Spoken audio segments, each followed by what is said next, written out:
Sorry, हम लोगों ने लास्ट क्लास में जो डिस्कशन किया था that was actually related to the variance analysis, right? Variance analysis में हम लोगों ने बस ये डिस्कशन किया था कि भाई फ्लेक्सिबल बजट्स क्या होते हैं, फ्लेक्स बजट क्या होते हैं। मैं उसको ओपन कर लूँ। हमने ये डिस्कशन किया था कि भाई फ्लेक्सिबल बजट हम बना रहे हैं, फिर हमने फ्लेक्स बजट बनाए थे और फिर हमने उसका वेरिएंसेस निकाले थे। और मैंने कहा था कि देखो नेक्स्ट क्लास में जो है वो हम इसका एक डिटेल डिस्कशन करेंगे कि भाई ये जो वेरिएंसेस हमने कैलकुलेट किए हैं, who is actually responsible for these variances. अगर मटेरियल में मसला आया है, लेबर में मसला आया है, ओवरहेड में मसला आया है, तो एक्चुअली रिस्पॉन्सिबिलिटी किसके पार्ट पे आ रही है, हमने बेसिकली ये चीज डिसाइड करनी थी, right? So let's start with that. Let's see what we can do here. देखिए, अब बेसिकली हमें करना क्या है, मैं इसको नोट पे कर रही हूँ, मैं इसको एक्सेल पे नहीं करूंगी बिकॉज एक्सेल में मुझे लगता है कि शायद आप लोगों को थोड़ा सा इशू होगा उसमें। देखिए, बेसिकली इशू क्या है, बेसिकली इशू ये है कि हम बेसिकली ये करने जा रहे हैं कि we start from the budgeted profit. Just a second, I don't no.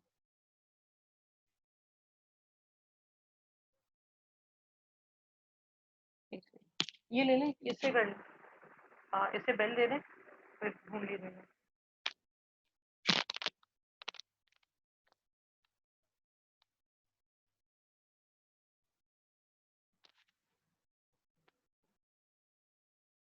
Alright, sorry. हमें बेसिकली करना क्या है, we have to start from the budgeted profit, right?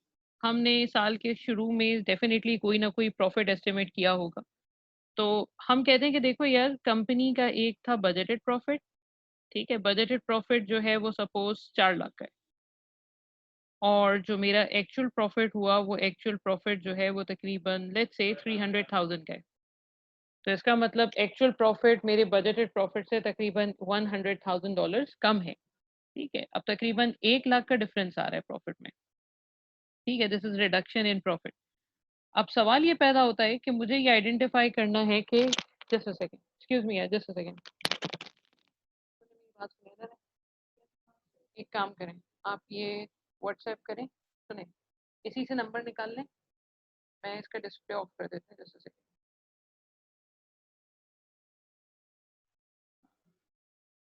ये लें, इसे कॉल कर लेंगी ना? ये रहा नंबर। सॉरी। अच्छा, डिक्रीज इन प्रॉफिट जो है या अब तकरीबन 1 लाख रुपए से मेरा प्रॉफिट कम हो गया। अब सवाल ये पैदा होता है कि जी प्रॉफिट कम हुआ क्यों, हम उसके रीजंस को फिगर आउट करेंगे। तो प्रॉफिट कम होने, देखो profit is a difference between sales and cost. ठीक है, this is basically the concept of profit. अब या तो रेवेन्यू का प्रॉब्लम है या कॉस्ट का प्रॉब्लम है। कॉस्ट में मटीरियल है, कॉस्ट में लेबर है, कॉस्ट में ओवरहेड्स हैं, ओवरहेड्स में फिक्स्ड ओवरहेड्स हैं, ओवरहेड्स में वेरिएबल ओवरहेड्स हैं। तो हम बेसिकली करने क्या जा रहे हैं, हम एक डिटेल इन्वेस्टिगेशन करने जा रहे हैं। हम एक डिटेल इन्वेस्टिगेशन करने जा रहे हैं कि मटेरियल में क्या हो रहा है, लेबर में क्या हो रहा है, ओवरहेड्स में क्या है, ये सारी चीजें इन्वेस्टिगेशन करेंगे। ये कॉस्ट की इन्वेस्टिगेशन होगी। अच्छा, सेल्स की जो इन्वेस्टिगेशन होगी वो फिर हम अलग से करेंगे। तो बेसिकली हम 5 वेरिएंसेस कैलकुलेट करने जा रहे हैं अभी। So let's see what we can do here. Excuse me just a second यार।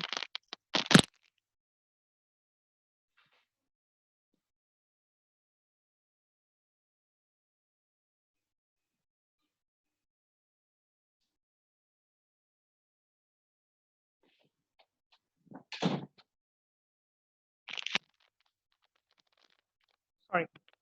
अच्छा, सेल्स में से जब, अच्छा, तो हम बेसिकली ये सेल्स और ये कॉस्ट के वेरिएंसेस यहाँ पे अभी हम डिस्कस करने जा रहे हैं। सो स्टार्ट हम मटेरियल से करेंगे। ठीक है, और मटेरियल में फिर सारे वेरिएंसेस हम देखेंगे कि मटेरियल में क्या इशू है। ठीक है। अच्छा, एक चीज और, सॉरी यार, थोड़ा सा स्टार्टिंग में प्रॉब्लम हुआ है। एक चीज छोटी सी मैं बताना भूल गई हूँ कि ये जो वेरिएंसेस हैं, ये जो मुझे नजर आ रहा है, ये प्रॉफिट में रिडक्शन हुआ है। तो हम किसको कहेंगे कि भाई ये एडवर्स वेरिएंस है। ऐसा भी हो सकता है कि बजटेड प्रॉफिट 5 लाख 4 लाख का है। ठीक है, बजटेड प्रॉफिट 4 लाख का है और एक्चुअल प्रॉफिट जो है वो तकरीबन 5 लाख का हो जाए। तो मेरा प्रॉफिट तकरीबन 1 लाख से बढ़ जाएगा। अगर 1 लाख से बढ़ जाता है तब भी हम उसको कहेंगे कि भाई इन्वेस्टिगेशन की ज़रूरत है, क्योंकि इन्वेस्टिगेशन का मतलब है हम ये चेक बुरा हो रहा है तो चलो हमें बुरा लग रहा है कि भाई प्रॉफिट मेरा कम हुआ, बट अगर ऐसा हो गया कि प्रॉफिट मेरा इम्प्रूव हो जाता है तब भी हम फिगर आउट करते हैं कि भाई ऐसा क्या रीजन हुआ, ऐसा क्या कर दिया हमने इस साल के मेरा प्रॉफिट इतना बढ़ गया। ऐसा तो नहीं कि कोई विंडो ड्रेसिंग हुई है, ऐसा तो नहीं कि कोई हमने मिस कैलकुलेशन तो नहीं, आई मीन कोई डेलिबरेटली कुछ गड़बड़ की है अपने डिटेल्स में और किसी तरीके से जबरदस्ती हम फेवरेबल वेरिएंसेस लेके आ रहे हैं। तो वेरिएंसेस फेवरेबल हो चाहे एडवर्स हो, हम दोनों को इन्वेस्टिगेट करते हैं, so that in case we have we adopted some good policies during the year, we may continue that in future as well। तो ये बेसिकली एक छोटा सा पॉइंट है। अच्छा, अब सबसे पहले हम मटेरियल डिस्कस करेंगे। मटेरियल वेरिएंसेस अगर समझ में आ गए तो वैसे ही लेबर भी है, वैसे ही वेरिएबल ओवरहेड भी है, सारे वेरिएंसेस बिल्कुल वैसे ही हैं। सो लेट्स स्टार्ट विद दिस। देखिए, ये बेसिकली वेरिएंसेस तो वैसे फॉर्मूला तो लिखा हुआ है यहाँ पे, बट एक हल्का सा मैं अलग से बता दूं। देखिए, अगर मैं ये कहूँ कि देखो भाई मटेरियल की जो स्टैंडर्ड प्राइस है, सॉरी, एक प्रोडक्ट हम बना रहे हैं, प्रोडक्ट अल्फा। उस अल्फा को बनाने में जो डायरेक्ट मटेरियल लगेगा वो 4 किलोग्राम डायरेक्ट मटेरियल लगेगा, जिसकी कॉस्ट तकरीबन $10 पर किलोग्राम है। तो इसका मतलब तकरीबन $40 पर यूनिट का मटेरियल का एक्सपेंडिचर है। This is basically what we are expecting कि जी मटेरियल के 4 केजीज यूज होंगे, $10 की प्राइस है, 40 पर यूनिट है। अच्छा, ये जो 4 किलोग्राम है इसको हम कहेंगे कि ये मेरा स्टैंडर्ड यूजेज है। ये जो $10 पर किलोग्राम है इसको हम कहेंगे कि ये मेरी स्टैंडर्ड प्राइस है। और ये जो 40 है ये कहलाएगा standard material cost per unit, कि भाई एक यूनिट को बनाने में स्टैंडर्ड कॉस्ट कितनी लग रही है। अब जब साल खत्म हुआ तो आपने ये देखा कि भाई जो प्रोडक्शन हुई है, जो एक्चुअल प्रोडक्शन हुई है, वो एक्चुअल प्रोडक्शन हुई है तकरीबन सपोज 5000 यूनिट्स की, ठीक है। और आपने जो, अच्छा सॉरी सॉरी, जैसा सेकंड, ये प्रोडक्शन की ज़रूरत नहीं पड़ेगी यहाँ। अच्छा, जब साल खत्म हुआ तो आपने ये चेक किया कि भाई मटेरियल का एक्सपेंडिचर कितना हुआ। I am trying to calculate material price variance. हम प्राइस वेरिएंस पे बात करते हैं कि भाई प्राइस वेरिएंस किस तरीके से कैलकुलेट करेंगे। तो मैंने कहा कि देखो भाई, जो स्टैंडर्ड प्राइस हमारी थी वो स्टैंडर्ड प्राइस तो थी तकरीबन $10 पर किलोग्राम। हमने सोचा था कि जी हम तकरीबन $10 पर किलोग्राम का मटेरियल खरीदेंगे, this is the standard price. But हुआ ये कि जब हमने एक्चुअल प्राइस पे की तो एक्चुअल जब मैंने प्राइस कैलकुलेट की तो वो तकरीबन 12 पाउंड्स पर यूनिट थी, $12 पर यूनिट थी। इसका मतलब एक्चुअल एक्सपेंडिचर जो है वो मेरी एक्सपेक्टेशन से तकरीबन $2 पर यूनिट ज़्यादा हुआ। पर यूनिट तो शायद मैंने गलत लिख दिया है, यहाँ पे पर किलोग्राम आना चाहिए। ठीक है, मैंने सोचा था ₹10 पर केजी का मटेरियल खरीदेंगे, हमने ₹12 पर केजी का मटेरियल परचेज किया। इसका मतलब क्या हुआ, इसका मतलब आपने तकरीबन $2 पर किलोग्राम आपने एक्स्ट्रा पे किए। एक्स्ट्रा पे करने का मतलब जाहिर सी बात है आपका खर्चा ज़्यादा हुआ। अब पूरे साल में 1 किलोग्राम तो नहीं खरीदा ना आपने। आपने सपोज एक्चुअल क्वांटिटी जो यूज़ की, वो एक्चुअल क्वांटिटी यूज़ की तकरीबन 5000 नहीं, लेट्स मेक इट 10,000 किलोग्राम्स। आपने 10,000 किलोग्राम्स यूज़ किए। तो हर किलोग्राम पे जब आप $2 एक्सपेंसिव पे करेंगे तो 10,000 किलोग्राम्स में जो टोटल एक्स्ट्रा एक्सपेंडिचर आएगा आपका वो 20,000 आएगा। और हम इसको कहेंगे कि ये एडवर्स है क्योंकि हमने पैसे ज़्यादा पे किए हैं। तो ये जो 20,000 है ये कहलाता है material price variance. Material price variance का मतलब वो वेरिएंस, वो डिफरेंस जो कि प्राइस की वजह से आया है। And who is responsible for that? Who is responsible for this? Purchasing department is responsible for this. ठीक है।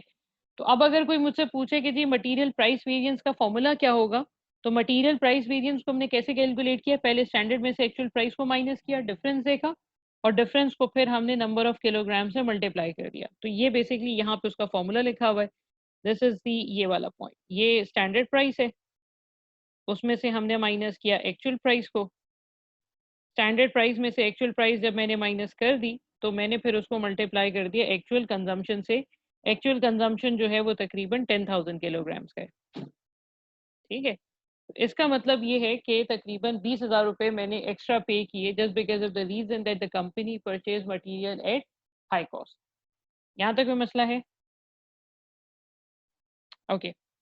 अच्छा, उसी तरीके से जिस तरीके से हमने प्राइस वेरिएंस कैलकुलेट किया है, बिल्कुल उसी तरीके से हम यहाँ पे भी देखते हैं कि यूसेज वेरिएंस को किस तरीके से हम कैलकुलेट कर सकते हैं। देखिए, यूसेज वेरिएंस बेसिकली कंजम्पशन को रिप्रेजेंट कर रहा है।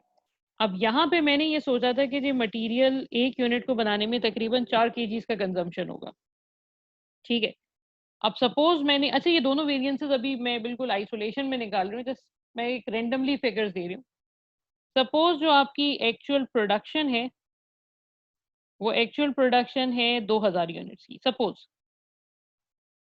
तो 2000 यूनिट्स की अगर आपने प्रोडक्शन की है, तो उसको बनाने में आपको कितने किलोग्राम्स लगने चाहिए थे? Standard usage is 4 kilograms per unit.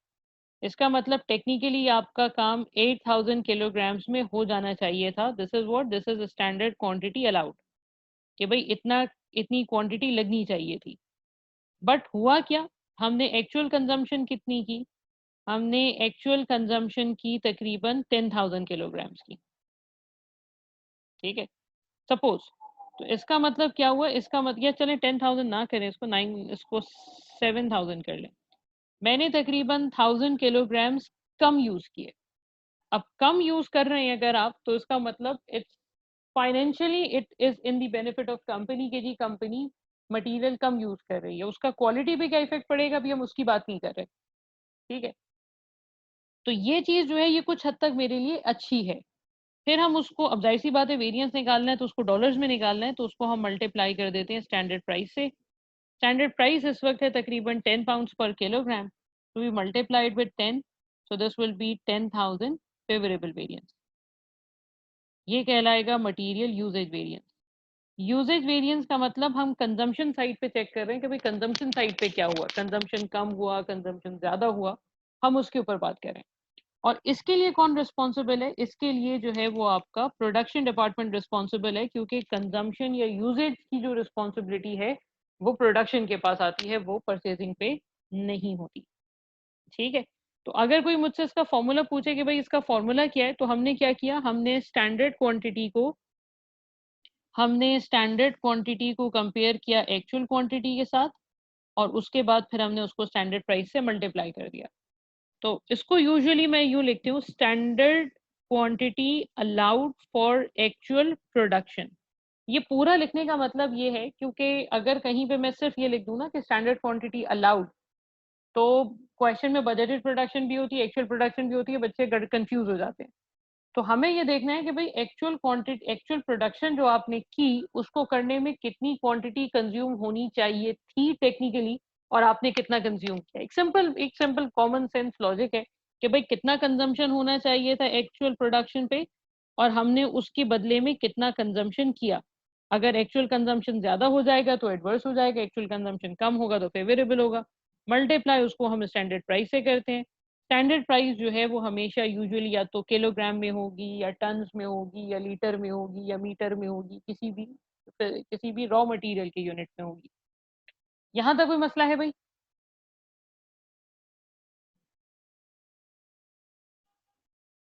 Alright. अच्छा, अब जिस तरीके से हम मटेरियल की चीजें चेक कर रहे हैं उसी तरीके से हम लेबर की भी चीजें चेक करेंगे। मैं लेबर और मटेरियल इकट्ठे बता के फिर एक क्वेश्चन कर लेते हैं। देखिए, मटेरियल में दो चीजें होती है ना, मटेरियल का एक कंजम्पशन होता है और एक मटेरियल की प्राइस होती है, ठीक है? उसी तरीके से डायरेक्ट लेबर में भी एग्जैक्टली यही दो कंपोनेंट्स हैं। डायरेक्ट लेबर में भी क्या होता है, डायरेक्ट लेबर में भी उसके आवर्स होते हैं। जैसे for example labour require 5 hours per unit और उसका होता है wage rate at the rate of suppose $8 per hour. तो 8 5 40 बनता है ये, ठीक है? अब मैंने कहा कि जी हमने सोचा तो था लेबर को $5 पर आवर पे करेंगे। मैंने लेकर सबसे पहले मुझे लेबर का रेट वेरिएंस निकालना होता है। रेट वेरिएंस का मतलब क्या है कि हम वेजेस को कंपेयर कर रहे हैं। तो मैंने कहा कि देखो यार स्टैंडर्ड वेज रेट जो है लेबर का वो हमने सोचा तो था कि जी $5 पर आवर होगा, $5 पर आवर होगा।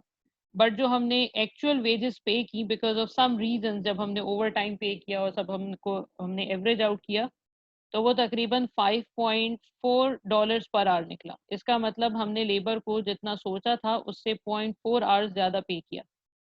अब जाहिर सी बात है, वही वाली बात, पूरे साल में 1 घंटा तो काम नहीं किया ना लेबर ने। लेबर ने एक्चुअल में कितने घंटे काम किया? लेबर ने एक्चुअली तकरीबन सपोज 15,000 घंटे काम किया, तो 15 4 ज़ा 3000, तो ये 3000 एडवर्स हो जाएगा। ये हो जाएगा लेबर रेट वेरिएंस। और एफिशिएंसी फिर दूसरा हम निकालते हैं। एफिशिएंसी बेसिकली यूजेज को रिप्रेजेंट कर रहा है।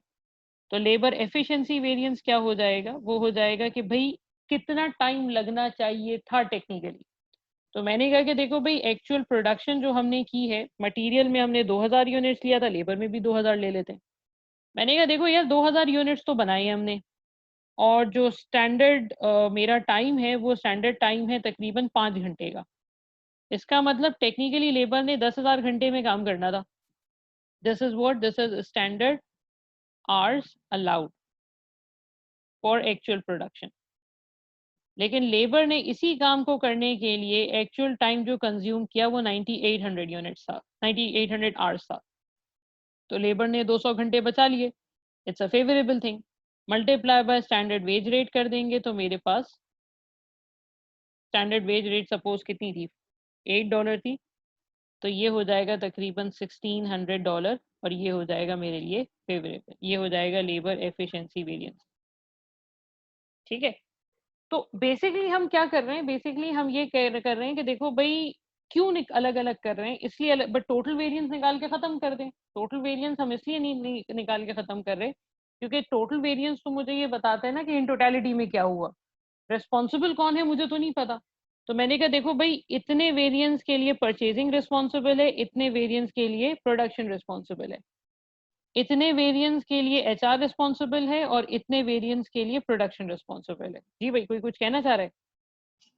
मैम ये 15,000 एक्चुअल आवर्स ये गिवन था या फिर हम लोगों ये तो को मैंने हम जैसे लोगों ने एज्यूम निकाला है? किया है। नहीं नहीं, ये तो मैंने एज्यूम किया। अभी हम क्वेश्चन करते हैं तो ये चीज मजीद क्लियर हो जाएगी।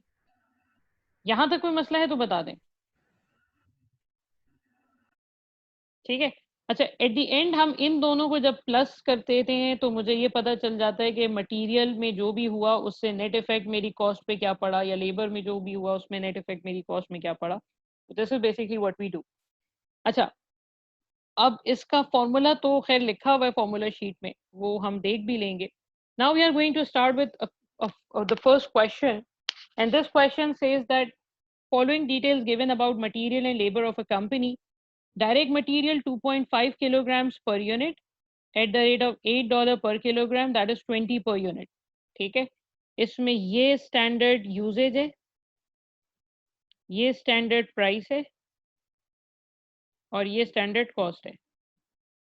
मुझे एक दफ़ा एक बच्चे ने एक बात बोली थी, मैं इसलिए ये बात क्लियर कर रही हूँ यहाँ पे, क्योंकि देखो, प्राइस और कॉस्ट में यूजुअली बच्चे कंफ्यूज होते हैं। अगर मैं ये कह रही हूँ कि जी चीनी की प्राइस जो है वो 6, अब तो खैर बढ़ गई है, चीनी की प्राइस जो है वो 90 रुपीज पर किलोग्राम है, तो इसका मतलब है कि ये उसकी प्राइस है। अब एक यूनिट को बनाने में अगर आप ½ kg यूज कर रहे हैं तो उसकी जो कॉस्ट होगी वो 45 होगी। तो कॉस्ट में प्राइस में फर्क है थोड़ा सा। अच्छा, उसी तरीके से लेबर में 5 आवर्स लग रहे हैं per unit at the rate of 10 pounds per hour, ये भी उसने दे दिया 50 per unit. During the period actual production was 9000 units, material consumption was 23,000 kilograms at a total cost of 182,850, labor completed 43,000 hours and a cost of 439,890. Now you are required to calculate all of these variances, material price, material usage वगैरह सब calculate करना है। तो let's start with this, let's see what we can do here. देखिए, सबसे पहले तो हम मटेरियल प्राइस वेरिएंस से स्टार्ट करते हैं। Material price variance is very simple. This is the difference between standard price and the actual price, and standard price and actual price multiply by actual quantity used, कि भाई हमने consumption कितना किया। ठीक है। अब सवाल ये पैदा होता है सर कि स्टैंडर्ड प्राइस यहाँ पे कितनी है?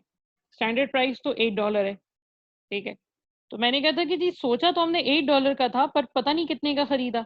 अब एक्चुअल प्राइस तो गिवन नहीं है, लेकिन एक्चुअल प्राइस गिवन नहीं है, लेकिन उसकी जगह पे उसने एक चीज दी हुई है। उसने कहा कि जी हमने 23,000 किलोग्राम्स कंज्यूम किए एट अ कॉस्ट ऑफ 182,850। तो यहाँ से फिर हम एक्चुअल प्राइस निकाल सकते हैं। So can you divide this please? ओहो यार मैं ज़रा व्हाट्सएप बंद कर दूं बिकॉज ये okay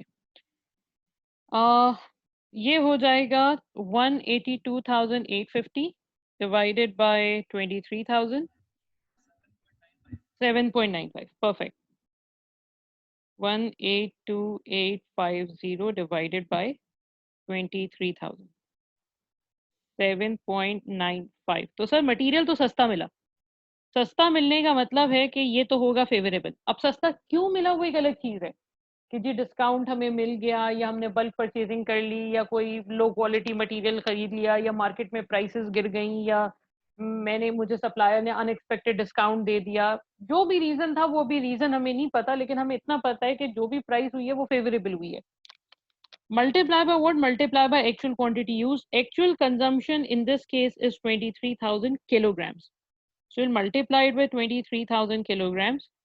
So minus 8 is multiplied by 23,000 kilograms is I think 1150.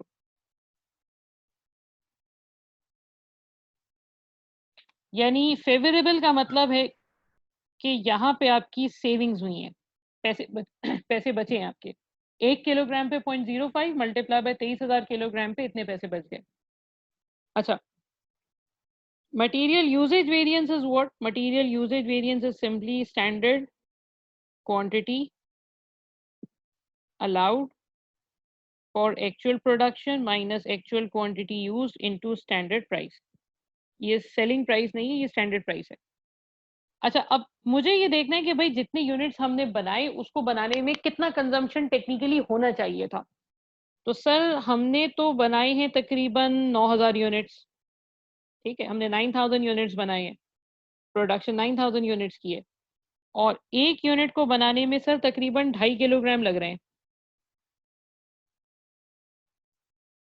So 9,000 kilograms को बनाने में 2.5 किलोग्राम के लिहाज से कितना 22,500 किलोग्राम्स कंज्यूम होने चाहिए थे बट हुआ क्या हुआ ये कि सर 23,000 किलोग्राम्स हमने कंज्यूम किए तो सर कंजम्पशन तो बढ़ गई कंजम्पशन बढ़ने का मतलब ये हो गया एडवर्स और कितना एडवर्स हो गया 500 multiply by standard price is 8 8 5 40 4,000 और ये मेरी एक्स्ट्रा कॉस्ट है ठीक है अब टेक्निकली देखो हुआ क्या हुआ ये कि आपने आपके कुछ पैसे आपने बचाए थे और कुछ पैसे आपके एक्स्ट्रा खर्च हो गए तो एक सेकंड ओके तो आपने 1150 के करीब पैसे बचाए 4,000 रुपये आपके एक्स्ट्रा खर्च हो गए तो अगर मैं ये कहूँ कि भाई टोटल मटेरियल वेरिएंस कितना हो गया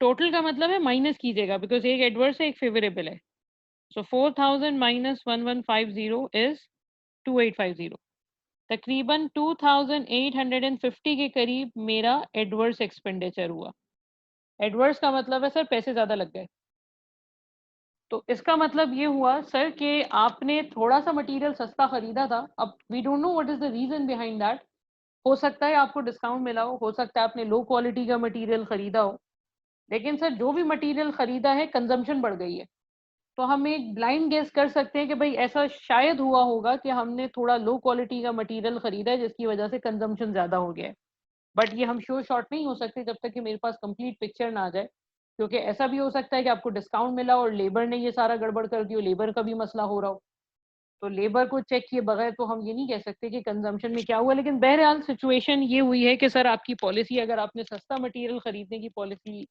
अडॉप्ट की थी तो सर वो फेवरेबल नहीं है वो उससे आपके पैसे बचे नहीं अच्छा अब यहाँ पे एक चीज छोटी सी मैं और बता रही हूँ ये तो हमने इन दोनों को प्लस करके किया है ना लेकिन अगर कोई मुझे ये कहे कि टोटल मटेरियल वेरिएंस अलग से निकाल दो क्योंकि ये भी अक्सर आ जाता है तो टोटल मटेरियल वेरिएंस का मतलब है इन टोटलिटी हमसे बात की जा रही है कि जी टोटल खर्चा कितना हुआ मुझे प्राइस और वेरिएंस अलग अलग नहीं चाहिए मुझे टोटल अलग से निकाल के बताओ तो देखो एक यूनिट को बनाने में मटेरियल की कितनी कॉस्ट आती है $20 तो स्टैंडर्ड मटेरियल कॉस्ट कितनी होनी चाहिए थी? एक यूनिट पे $20 and we produced 9,000 units. So 2,000 multiply by 9,000, technically 180,000 का एक्सपेंडिचर होना चाहिए था, बट एक्सपेंडिचर हुआ कितना? Actual cost is what? 182,850. तो तकरीबन 2850 का एडवर्स वेरिएंस हो गया. एडवर्स क्यों? क्योंकि एक्चुअल कॉस्ट ज़्यादा है. तो अगर कोई मुझे ये कहे कि भाई मुझे इस आंसर को प्रूव करके बताओ, तो इस आंसर को हम ऐसे भी प्रूव कर सकते हैं. टोटल में निकालो अलग से या इन दोनों को प्लस कर लो, मटेरियल प्राइस और यूजेज को, द आंसर रिमेन सेम. तो मुझे ब्रेकअप मिल गया कि 2850 का जो एडवर्स वेरिएंस हुआ है उसका एक्चुअली रिस्पॉन्सिबल जो है वो कंजम्पशन है और कहीं पे कोई मसला नहीं है. यहाँ तक कोई इशू है भाई?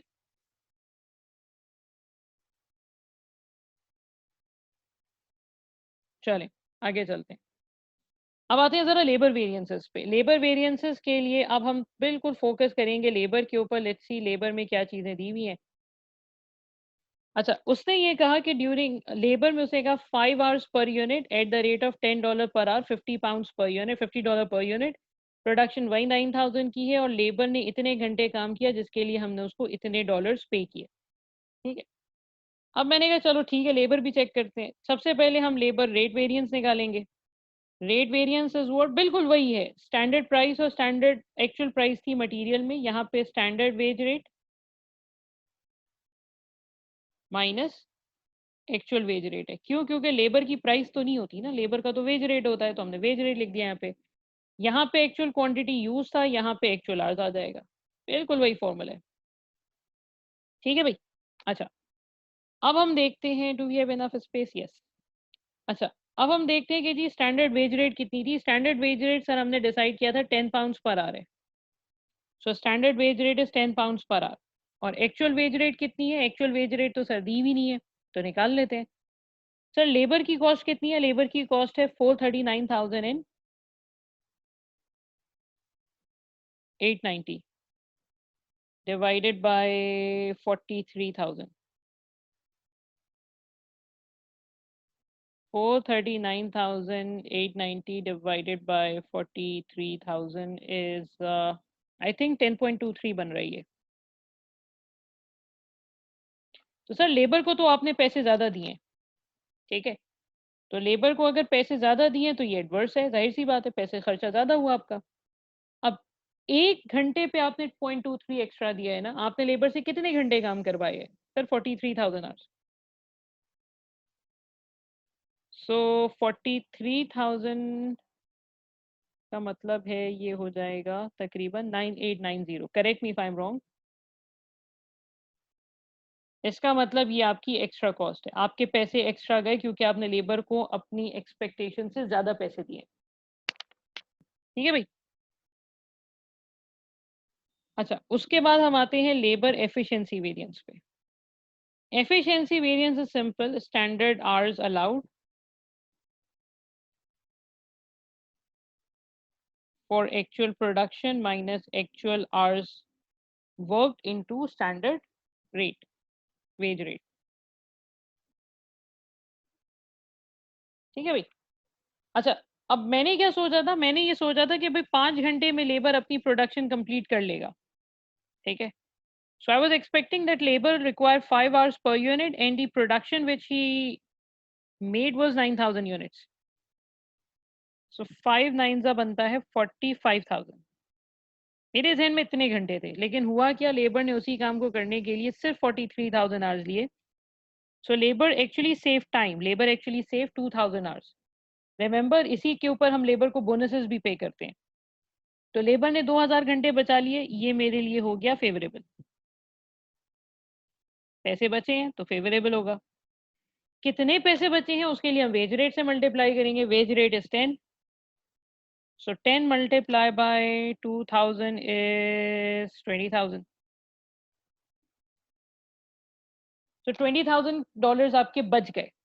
तो अगर मैं इसको टोटल करूं तो इसका टोटल वेरिएंस बनता है minus 20,000 is 10,110. ये क्या होगा? ये होगा फेवरेबल.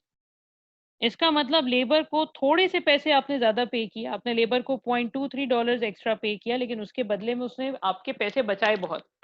तो अब आई मीन आवर्स बचाए, तो ओवरऑल जो टोटल लेबर वेरिएंस बन रहा है, वो टोटल लेबर वेरिएंस बन रहा है 10,110। और अगर इसको भी आप अलग से कैलकुलेट करना चाहो तो कर सकते हैं हम। अलग से कैसे कैलकुलेट करेंगे? देखो, स्टैंडर्ड लेबर का जो कॉस्ट है वो 50 है, यानी मेरे जहन में ये है कि अगर लेबर 1 घंटा काम 1 यूनिट बनाता है तो $50 हम उसको देंगे। तो स्टैंडर्ड लेबर कॉस्ट कितनी हो जाएगी? $50 per unit multiply by 9,000 units, technically 4,50,000। इतनी कॉस्ट होनी चाहिए थी।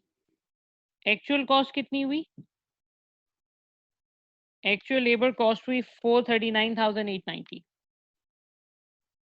439,890। तो आपके तकरीबन $10,110 बच गए। तो ये हो गया फेवरेबल, ये हो गया टोटल लेबर वेरिएंस।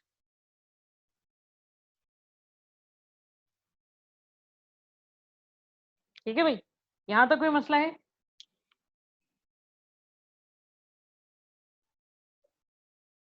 ओके, अच्छा, अब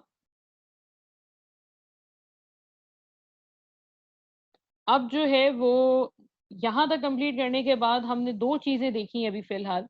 दो चीज़ों का मतलब है, हमने ये देखा कि मटेरियल में डिफरेंसेस कैसे देखते हैं और लेबर के डिफरेंसेस कैसे देखते हैं। ठीक है, वो मैंने शायद मिटा दिया है।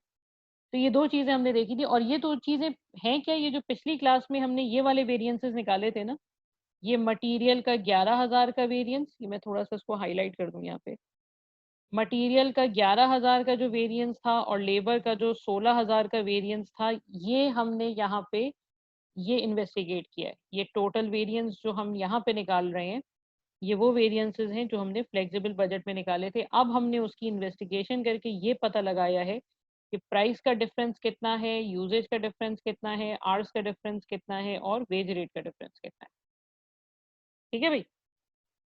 अच्छा, यहाँ तक कोई मसला है तो पूछ लें भाई। चलें, I am considering silence to be acceptance and I am moving to the next part. अच्छा, अब मटेरियल हो गया, लेबर हो गया, दो कंपोनेंट्स हमने देख लिए। तीसरा जो कंपोनेंट आता है वो आता है वेरिएबल ओवरहेड्स का। ठीक है, वेरिएबल ओवरहेड्स का मतलब ये है कि अब देखो, एक बड़ी सिंपल सी बात है, आप लोग पता नहीं है भी कि नहीं है। ओके, वेरिएबल ओवरहेड्स का मतलब ये है कि वेरिएबल ओवरहेड्स में दो चीजें आती हैं। देखो, सीधी सी बात है, अगर लेबर 1,000 आवर्स का काम, लेबर अगर 1,000 घंटे का काम तकरीबन 1,200 घंटे में करता है, तो इसका मतलब है एक तो लेबर को पैसे ज्यादा जा रहे हैं, दूसरा अगर वो 200 घंटे एक्सेसिव काम कर रहा है तो 200 घंटे का फिर वो मशीनरी भी तो एक्स्ट्रा चल रही है, 200 घंटे में फिर आपकी लाइट भी तो एक्स्ट्रा चल रही है, फैक्ट्री भी तो एक्स्ट्रा चल रही है। तो जितने वेरिएबल नेचर के ओवरहेड्स हैं वो फिर लेबर की इनएफिशिएंसी की वजह से बढ़ते हैं। जैसे 50 आवर्स का कोर्स है, मैं 50 आवर्स का कोर्स करवाने के बजाय मैं उसमें 70 आवर्स ले लूँ, तो चलो भले लेबर कंपनी मुझे ना पे करे, इंस्टीट्यूट मुझे ना पे करे, लेकिन बिजली पानी गैस का खर्चा तो आ रहा है ना, जो भी वेरिएबल ओवरहेड है। तो एक तो मसला ये है कि अगर लेबर इनएफिशिएंट हुआ या लेबर एफिशिएंट हुआ तो उसका वेरिएबल ओवरहेड पे फर्क पड़ता है।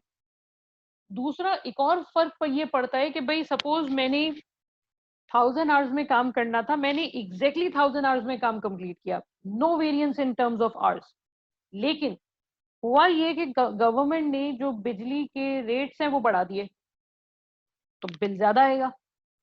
तो अब ये मेरा मसला नहीं है, लेबर का मसला नहीं है, ये मसला किसका है? ये मसला आपके एक्सपेंडिचर साइड पे आ रहा है कि भाई ऐसा भी हो सकता है कि जी पेट्रोल प्राइसेस बढ़ गए, ऐसा भी हो सकता है कि जी आपके बिजली की प्राइसेस बढ़ गए, या गैस के प्राइसेस बढ़ गए, या कोई और प्राइसेस बढ़ गए आपके, जिसकी वजह से वेरिएबल ओवरहेड बढ़ गया।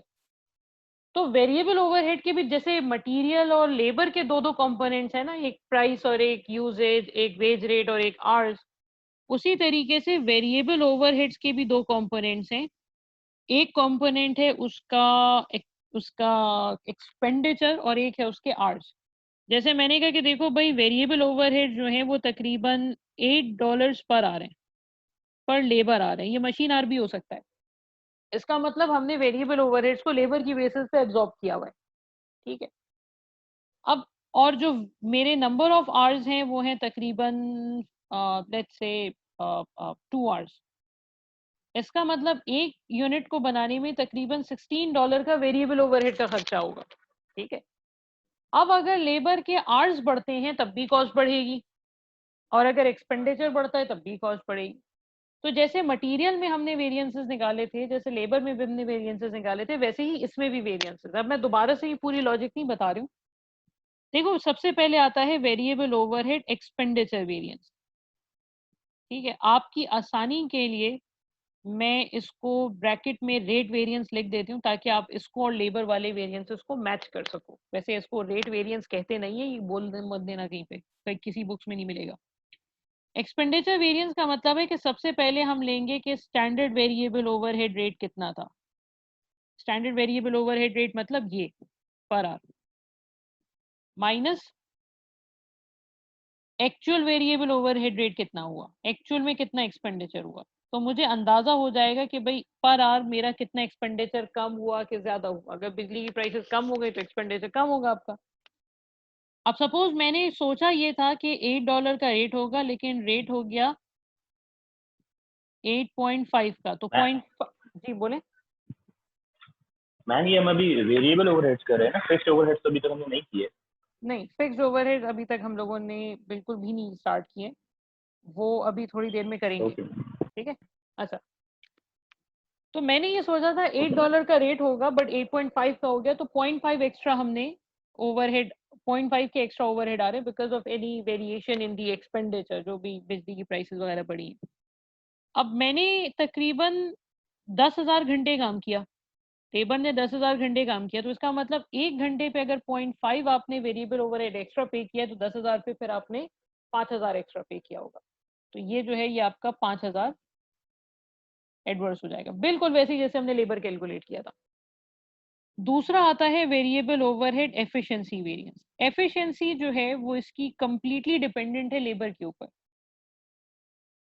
यानी हम लेंगे standard hours allowed for actual production, ये मैं शॉर्ट में लिखती हूँ। Standard hours allowed for actual production मतलब लेबर की बात हो रही है कि भाई कितने घंटे में काम कंप्लीट करना चाहिए था कंपेयर्ड विद कितने घंटे में काम कंप्लीट किया, multiply by the standard variable overhead rate.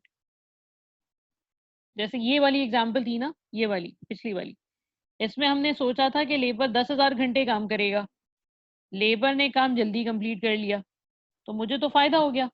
Multiply by standard variable overhead rate is 8, तो इसका मतलब ये हुआ सर कि आपका तकरीबन $1,600 का बेनिफिट हुआ, एंड दैट्स ऑब्वियसली फेवरेबल। तो variable overhead is very similar to your labour overhead, labour variances. तो ये एक अच्छी चीज भी है, एक बुरी चीज भी है, क्योंकि बच्चे इसमें गड़बड़ कर देते हैं, वो आगे पीछे मिक्सअप कर देते हैं इन दोनों को। जरा अलग मैम रखिएगा। एक चीज, बोले बोले। ये जो आपने एक्सपेंडिचर वेरिएंस निकाला है ऊपर, इसमें 10,000 क्या है हमारे प्रोडक्शन यूनिट्स? नहीं नहीं नहीं, प्रोडक्शन यूनिट्स नहीं है। देखो देखो, लॉजिकल रहो। देखो, ब्रैकेट के अंदर हमने पर आवर लिया है ना, तो बाहर जो मल्टीप्लाई करेंगे वो भी नंबर ऑफ आवर्स से मल्टीप्लाई करेंगे। यानी लॉजिक ये है कि $8 पर आवर का खर्चा होना था, $8.5 पर आवर का खर्चा हुआ, 0.5 पर आवर एक्स्ट्रा पे कर रहे हैं हम। तो कितने घंटे हैं? 10,000 घंटे। तो जब अंदर पर आवर है तो बाहर मल्टीप्लाई भी नंबर ऑफ आवर्स से होगा। अगर अंदर पर यूनिट होता तो मल्टीप्लाई बाय पर यूनिट करते हैं, लेकिन वो यूनिट वाइज निकालते नहीं, हम आवर्स पे निकालते हैं इसको हमेशा। Okay ma'am, thank you. अच्छा, वेलकम। अच्छा, ये तो है वेरिएबल ओवरहेड, बिल्कुल सेम है लेबर से, सिर्फ जहां जहां पे लेबर का रेट आएगा वहां वहां पे यहाँ पे वेरिएबल ओवरहेड का रेट आ जाता है। लेकिन अच्छा, अब there is a similarity between material, labour and variable overheads, क्योंकि तीनों की ही नेचर वेरिएबल है, तो तीनों को कैलकुलेट करने का तरीका भी बिल्कुल एक जैसा है। मसला आता है फिक्स्ड ओवरहेड में। फिक्स्ड ओवरहेड में मसला क्या आता है? फिक्स्ड ओवरहेड में मसला ये आता है कि फिक्स्ड ओवरहेड जो है वो बाय नेचर थोड़े से डिफरेंट है, क्योंकि वो उसकी उसकी चीजें डिपेंड नहीं कर रही होती बहुत सारी। तो फिक्स्ड ओवरहेड वेरिएंसेस जो है वो थोड़ा सा अलग तरीके से कैलकुलेट होते हैं। इसमें हम दो वेरिएंसेस लेते हैं। एक हम लेते हैं फिक्स्ड ओवरहेड एक्सपेंडिचर वेरिएंस। अब यहाँ पे मैं एक चीज नोट डाउन करवाऊंगी, आप जरा गौर कीजिएगा उस बात पे। देखो जब हमने वेरिएबल ओवरहेड का एक्सपेंडिचर वेरिएंस लिया था ना, सॉरी मैंने इसको मल्टीप्लाई यहाँ पे डायरेक्टली 10,000 से कर दिया, मुझे यहाँ पे एक्चुअल आवर्स वर्क लिखना चाहिए था।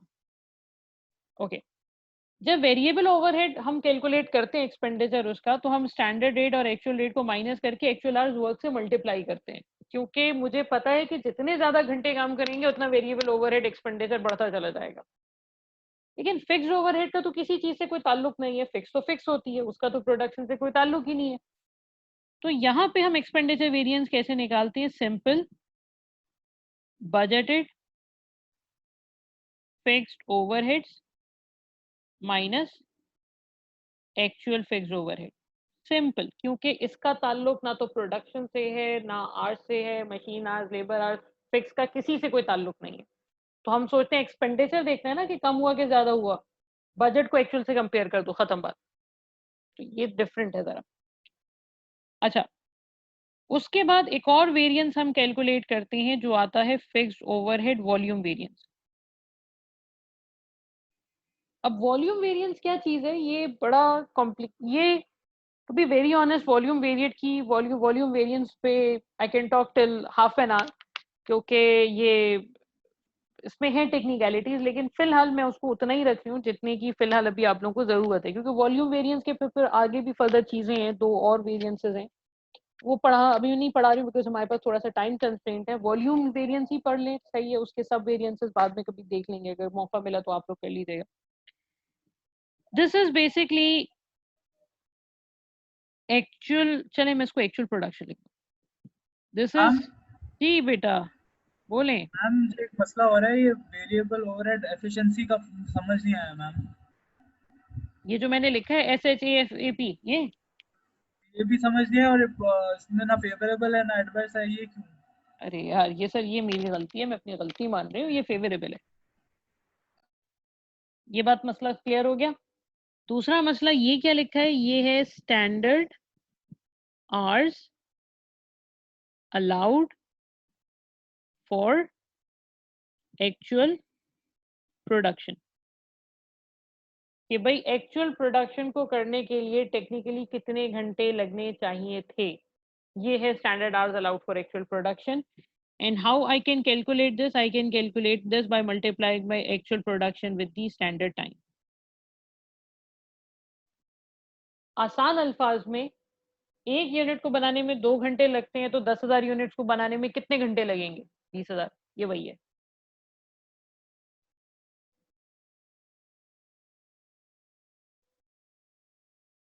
मसले सॉल्व हो गए? चल पता नहीं, बहरहाल। अच्छा, वॉल्यूम वेरिएंस में actual production minus budgeted production करेंगे हम, और इसको हम मल्टीप्लाई कर देंगे standard fix overhead absorption rate से। और ये जो रेट होगा सर, ये पर यूनिट होगा, ये याद रखना। क्यों पर यूनिट होगा? क्योंकि अंदर हमने प्रोडक्शन ली है, तो बाहर यूनिट भी, रेट भी पर यूनिट आएगा। This is the only formula in which we will use fixed overhead per unit rate, वरना हमेशा हम पर आवर लेते हैं। यहाँ पे सिर्फ पर यूनिट इसलिए ले रहे हैं क्योंकि ब्रैकेट के अंदर प्रोडक्शन है। अब ये वेरिएंस क्या बता रहा है? देखो इसकी इंटरप्रिटेशन में बड़ी चीजें हैं, लेकिन अभी मैं आसान अल्फाज में ये बता दूं कि इसका मतलब ये है कि देखो, एक तो काम चलाने वाला मतलब होता है, फिलहाल तो मैं काम चलाने वाला मतलब बता रही हूँ, थोड़ी देर के बाद मैं इसका असल मतलब भी बता दूंगी।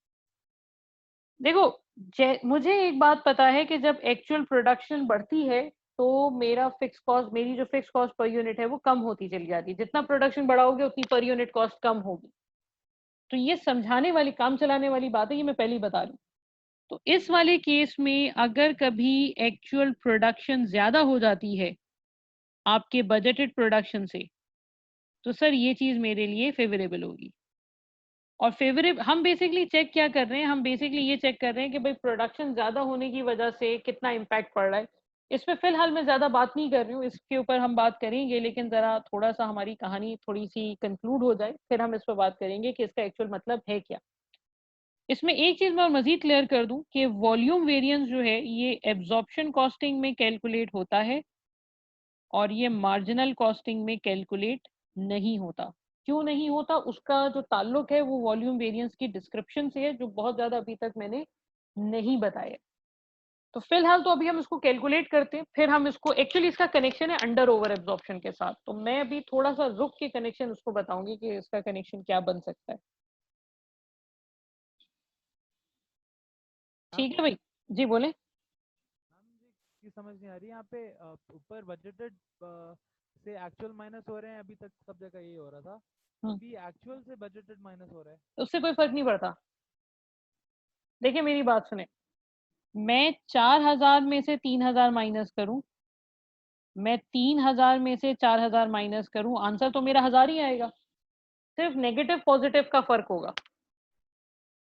मैं बताती हूँ मसला क्या है। देखो मैंने अब तक जितने साल में पढ़ा है तो मैं हमेशा बजटेड प्रोडक्शन में से एक्चुअल प्रोडक्शन माइनस करती थी, लेकिन बजटेड में से एक्चुअल जब माइनस करोगे तो अगर आंसर पॉजिटिव आया तब वो एडवर्स होगा, और आंसर अगर नेगेटिव आया तो वो फेवरेबल होगा। ऐसा मैंने कभी नहीं बताया कि नेगेटिव से एडवर्स कंक्लूड करते हैं और पॉजिटिव से फेवरेबल कंक्लूड करते हैं, लेकिन ये बच्चे खुद ही अज्यूम कर लेते हैं। ये मेरा आज की बात नहीं है, मैंने बहुत क्लासेस में देखा है। तो बच्चे इसकी इंटरप्रिटेशन में अक्सर गड़बड़ कर देते थे। तो अब अगर मैं एक्चुअल में से बजटेड माइनस करूं तो पॉजिटिव आंसर में फेवरेबल होगा और नेगेटिव आंसर में एडवर्स हो जाएगा। तो इस वजह से मैंने फिर इधर कहानी को चेंज कर दिया, वरना इससे कोई फर्क नहीं पड़ता मैं एक्चुअल में से बजट माइनस करूं, मैं बजट में से एक्चुअल माइनस करूं, सिर्फ माइनस प्लस का होगा और तो कुछ भी नहीं होगा। मैम ये असल में सब जगह ऐसी हो रहा था ना पहले।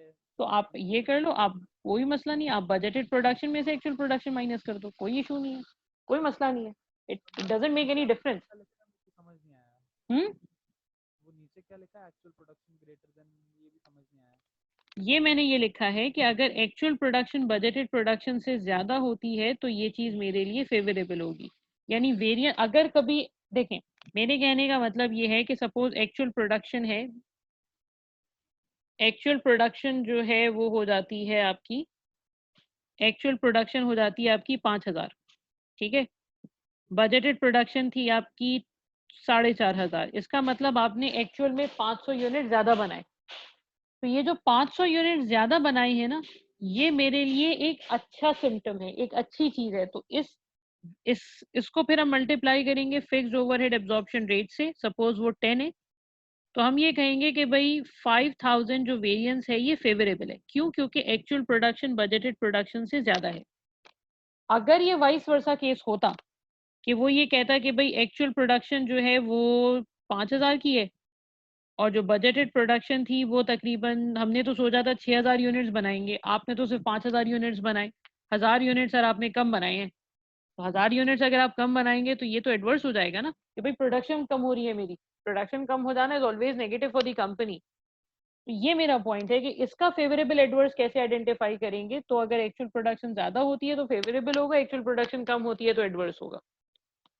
इधर मैंने इसलिए नहीं लिखा क्योंकि खर्चे को तो बच्चे खुद ही आइडेंटिफाई कर लेते हैं ना, खर्चा ज्यादा हुआ एक्चुअल तो एडवर्स है, खर्चा कम हुआ तो फेवरेबल है। इसके लिए मैंने इस पे लिख दिया था कि भाई ये होता है। ठीक है भाई,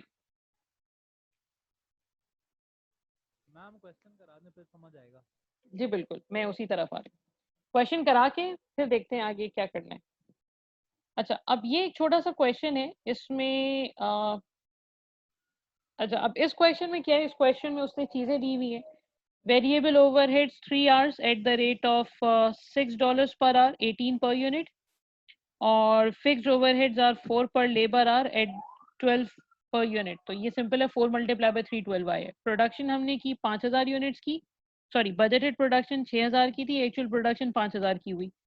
एक्चुअल लेबर आवर्स दे दिए और एक्चुअल वेरिएबल ओवरहेड और एक्चुअल फिक्स्ड ओवरहेड दे दिए। ठीक है, अब हम इसके वेरिएंसेस निकालते हैं। इसको मैं जरा आहिस्ता लेके चलूंगी क्योंकि मटेरियल लेबर तो आसान होता है, इसमें थोड़ा सा बच्चे कंफ्यूज होते हैं।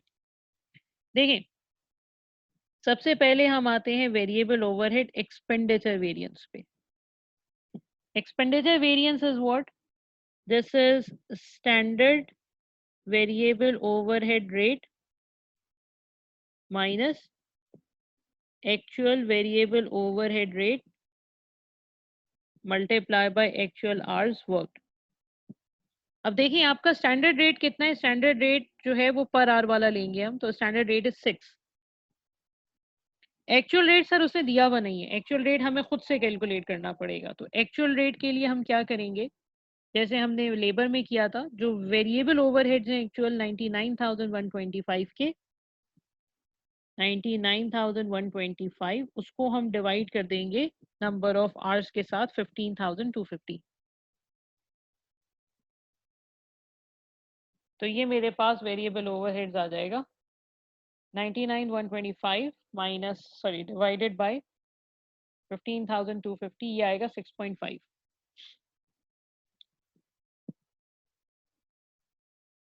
ठीक है, इसका मतलब वेरिएबल ओवरहेड एक्चुअल में 6.5 पर आवर के हुए, बजट में हमने सोचा था $6 के होंगे, तो सर ये तो हो गया एडवर्स। कितना एडवर्स हुआ उसके लिए हम एक्चुअल आवर्स वर्क से मल्टीप्लाई करेंगे। Actual hours work is around 15,250। तो 15,250 मल्टीप्लाई बाय 0.5 इज 7625 और ये होगा एडवर्स। ठीक है, उसी तरीके से variable overhead efficiency variance, this is standard hours allowed for actual production minus actual hours taken या worked into standard variable overhead rate। ठीक है, अच्छा अब एक्चुअल प्रोडक्शन कितनी है सर आपकी? एक्चुअल प्रोडक्शन है 5,000 यूनिट्स की ये, और एक यूनिट को बनाने में टेक्निकली लेबर ने 3 घंटे कंज्यूम करने हैं, तो 15,000 घंटे में काम होना चाहिए था, but labour actually consume 15,250 hours. So sir labour is inefficient. If labor is inefficient, this is going to be an adverse variance. Multiply by what? Multiply by standard rate, which is 6.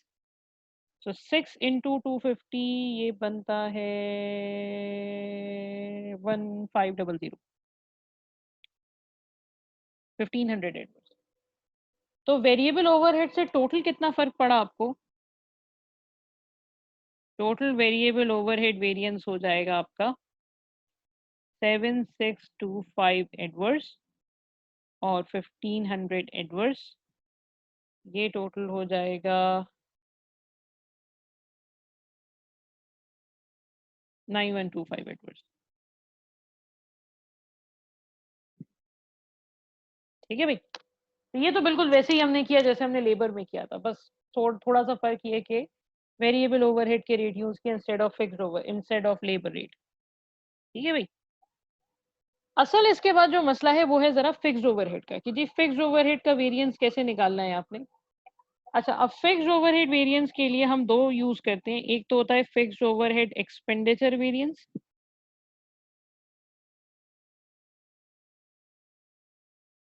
और एक होता है fixed overhead volume variance. Hello ma'am.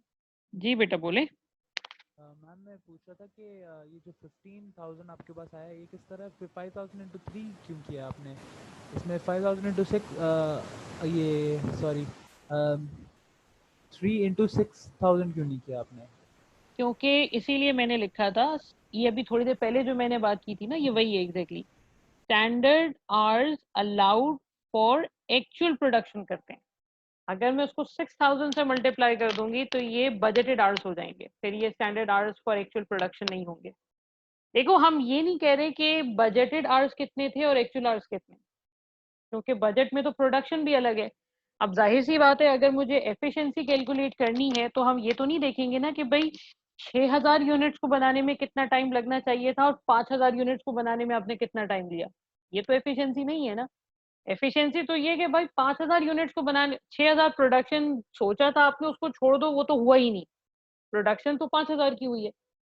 तो just check कि 5,000 units को बनाने में कितना टाइम लगना चाहिए था और 5,000 यूनिट्स को बनाने में आपने कितना टाइम कंज्यूम किया, that will show your efficiency.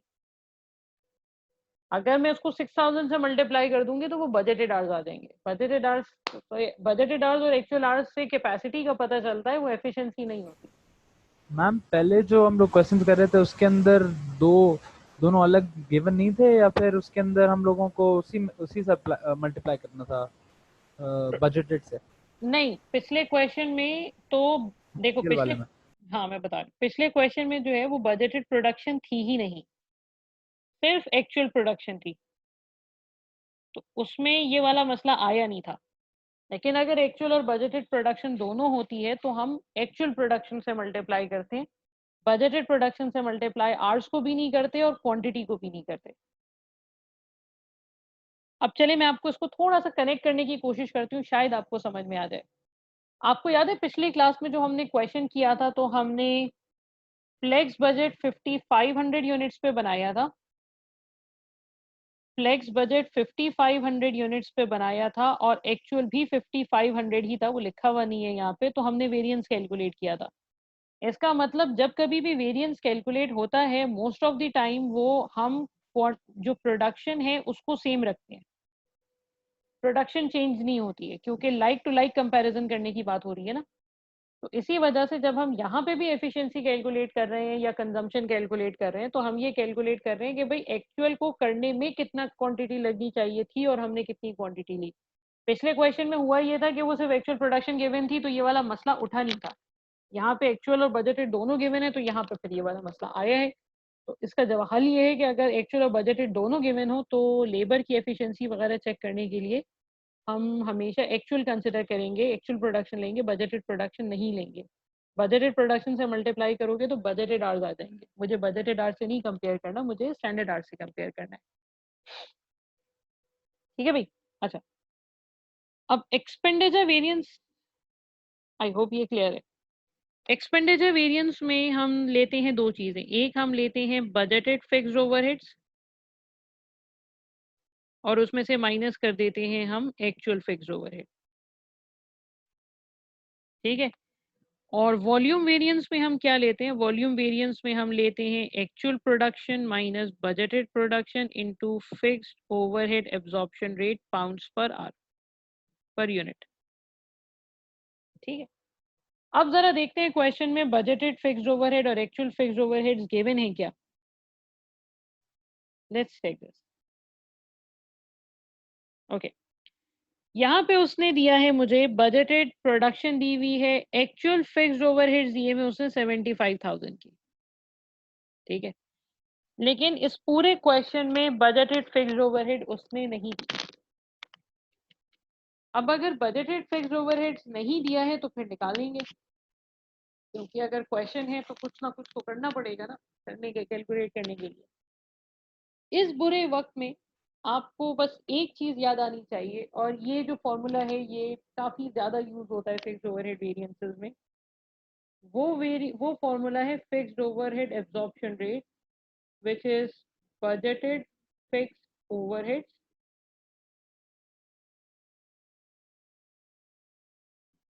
divided by budgeted activity level। ये फिक्स्ड ओवरहेड वेरिएंसेस में बहुत यूज होता है। अक्सर एग्जामिनर ये करता है कि या तो वो आपको रेट नहीं देता, या आपको एक्टिविटी नहीं देता, या आपको प्रोडक्शन नहीं देता। जैसे अगर मुझे रेट चाहिए पाउंड्स पर यूनिट का रेट चाहिए, तो हम बजटेड एक्टिविटी में बजटेड प्रोडक्शन रखेंगे, और अगर पर आवर रेट चाहिए तो हम बजटेड एक्टिविटी में बजटेड आवर्स रखेंगे। यहाँ पे आवर्स वाला काम तो मैंने करवाया नहीं है, तो हमें पर यूनिट ही रेट चाहिए होगा, तो we are concern with the per unit rate. अब हम यहाँ पे बजटेड फिक्स्ड ओवरहेड्स फिर कैसे निकालेंगे, देखिए उसने मुझे ये कहा कि भाई जो फिक्स्ड ओवरहेड का रेट है वो 12 पर यूनिट है, यानी एक यूनिट को बनाने में $12 का खर्चा हमने सोचा था, और हमने बजट किए थे 6000 यूनिट। इस बुरे वक्त के लिए बजटेड प्रोडक्शन गिवन है। तो अब मेरे पास फिक्स्ड ओवरहेड एब्जॉर्प्शन रेट आ गया, मेरे पास एक्टिविटी लेवल आ गया, तो हम fixed overhead budgeted fixed overhead निकाल सकते हैं। ठीक है, तो मैं इसको थोड़ा सा अलग से कैलकुलेट कर रही हूँ। Fixed overhead absorption rate is equals to budgeted fixed overheads divided by budgeted activity level. इस वक्त बजटेड प्रोडक्शन है यहाँ पे, तो fixed overhead absorption rate is 12, budgeted fixed overheads की तलाश में तो हम हैं, बजटेड एक्टिविटी लेवल जो है वो 6000 यूनिट्स है। सो बजटेड फिक्स्ड ओवरहेड्स फिर कितने हो जाएंगे? बजटेड फिक्स्ड ओवर हो जाएंगे 6 into 12 इज 72,000। तो मैंने सोचा था कि $72,000 का खर्चा होगा, बट जो एक्सपेंडिचर हुआ एक्चुअल वो 75,000 का हुआ। तो एक्चुअल एक्सपेंडिचर सर ज़्यादा हो गया, इसका मतलब $3,000 एडवर्स वेरिएंस है। यहाँ पे कुछ पूछना है तो पूछना। मैम 72,000 किस तरह आया? 72,000 ऐसे आया कि हमने फिक्स्ड ओवरहेड एब्जॉर्प्शन रेट का ये वाला फॉर्मूला यूज किया है, ठीक है। ये हमने एब्जॉर्प्शन कॉस्टिंग के चैप्टर में पढ़ा था, पता नहीं आप लोगों को याद है या नहीं याद है। मैंने कहा था कि देखो ओवरहेड एब्जॉर्प्शन रेट का फॉर्मूला होता है budgeted production overhead divided by budgeted activity level. तो अगर मुझे सिर्फ फिक्स्ड ओवरहेड एब्जॉर्प्शन रेट चाहिए, अगर मुझे सिर्फ फिक्स्ड ओवरहेड एब्जॉर्प्शन रेट चाहिए तो हम न्यूमरेटर में फिक्स प्रोडक्शन ओवरहेड रखेंगे तो सिर्फ फिक्स का रेट आ जाएगा। तो क्वेश्चन में जो गिवन था वो 12 पर यूनिट का रेट गिवन था कि भाई एक यूनिट को बनाने में $12 पर यूनिट लग रहे हैं, ठीक है। ये यहाँ पे ये 12 पर यूनिट गिवन था और हमने प्रोडक्शन कितनी करनी थी? 6,000 यूनिट्स की, मल्टीप्लाई कर लिया 72,000 आ गया। कुछ क्वेश्चन में अक्सर ये रेट नहीं देता तो हम दोनों को डिवाइड करके रेट निकाल लेते हैं। बहरहाल अच्छा मैम तो उस केस के अंदर वो आपको बजटेड फिक्स्ड ओवरहेड देता है? हाँ, दो चीजें देके अक्सर तीसरी चीज हटा देता है, तो ये फॉर्मूला इस वजह से थोड़ा इंपॉर्टेंट है, ये अक्सर यूज हो जाता है। अच्छा अब मैम आते हैं, हाँ बोले। निकाले बजटेड फिक्स्ड ओवरहेड्स किस वजह से निकाले हैं? अच्छा वो कैलकुलेशन के अंदर फॉर्मूला के अंदर है। Okay ma'am, thank you, sorry. नहीं इट्स ओके। अच्छा अब आता है वॉल्यूम वेरिएंस। वॉल्यूम का मतलब है प्रोडक्शन वॉल्यूम की बात हो रही है। अब देखिए एक्चुअल प्रोडक्शन कितनी है आपकी? एक्चुअल प्रोडक्शन है आपकी 5,000 यूनिट्स की। ये 5,000 यूनिट्स की एक्चुअल प्रोडक्शन है, ठीक है। और बजटेड प्रोडक्शन कितनी थी? बजटेड प्रोडक्शन थी मेरी तकरीबन 6,000 यूनिट्स की। अब एक्चुअल में से बजट माइनस करो, बजट में से एक्चुअल माइनस करो, उससे कोई फर्क नहीं पड़ेगा, ठीक है। तो इसका मतलब क्या हुआ? इसका मतलब ये है कि सर एक्चुअल प्रोडक्शन आपकी बजटेड प्रोडक्शन से कम है। इसका मतलब सर आपने अपने प्रोडक्शन के टारगेट्स मीट नहीं किए। इसकी वजह से जो वेरिएंस आएगा सर वो होगा adverse. Multiply by what? Multiply by fixed overhead per unit which is 12 in this case. तो ये हो जाएगा 12,000। जी बोले। मैम इस तरह तो ऊपर एक्चुअल फिक्स्ड ओवरहेड्स, अच्छा वो प्रोडक्शन नहीं है, इधर प्रोडक्शन रिलेटेड है, इस वजह से ये एडवर्स हुआ है। मुझे क्योंकि एक बात ऊपर देखें, ऊपर तो एक्सपेंडिचर था, एक्सपेंडिचर कभी भी ज्यादा होगा एडवर्स होगा। बिल्कुल एक्सपेंडिचर का ज्यादा होना कभी भी किसी भी केस में फेवरेबल हो ही नहीं सकता, ठीक है। अच्छा एक्टिविटी के लिहाज से क्या है? अगर आपकी प्रोडक्शन ज्यादा होती है तो आप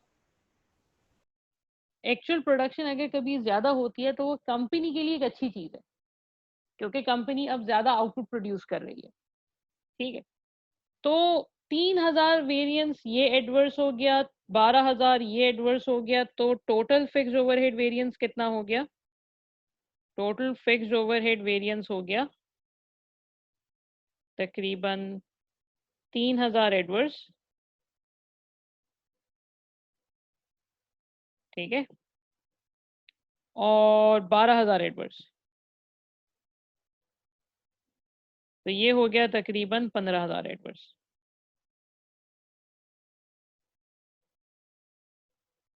ठीक है। अच्छा यहां तक तो चलें, बात समझ में आती है। मैं एक छोटी सी बात और कर दूं फिर हम ब्रेक पे चलते हैं।